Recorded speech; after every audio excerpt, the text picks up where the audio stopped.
Hey yo, I'm Andrea de la Rainbow, coming to you with another remix, like a funky freestyle helix. Today's remix is about the potent medicine of singing. And I came across this quote and it stuck out to me, and so I clicked on the article. It's just a short blog post that really speaks to me, and so I'd like to share that with you. I'm just going to read it out loud. It's written by Tara Moore. And the quote that captured me was, "There are 10 levels of prayer, and above them is song."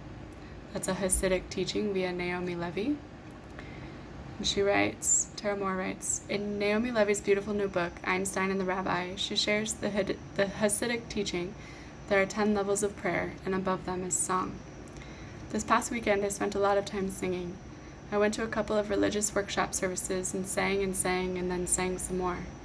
Now let me tell you, I was not in a good mood when I showed up, but I left feeling so much better. I was a little shocked because there was no problem solving or unpacking of the issues, no talking about them. There was just song.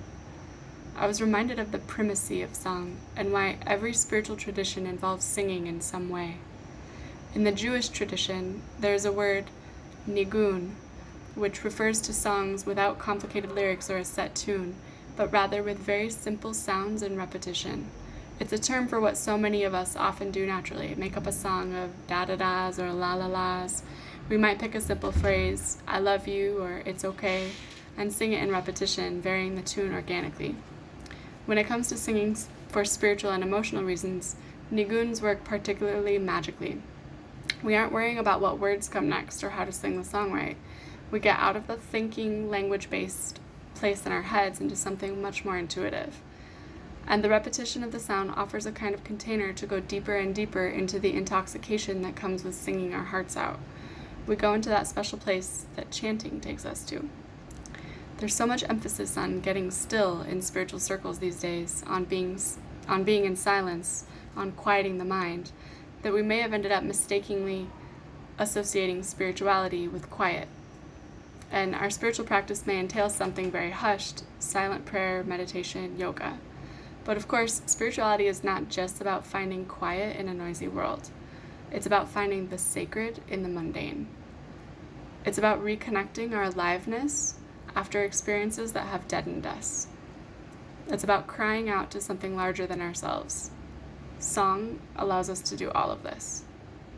And spirituality aside, singing is also, a host of studies show, one of the things we can most reliably do to change our mood, to simply feel better. So how can you bring more singing into your life? Perhaps through spiritual music you sing along in a house of worship. Perhaps singing along to a favorite artist in your kitchen as you pack lunches or scrub dishes. Perhaps adding chanting to your yoga or meditation practice. Perhaps singing again in the shower or the car if you've gotten out of the habit. So just a simple reminder today to sing. It is potent medicine. Love, love, love.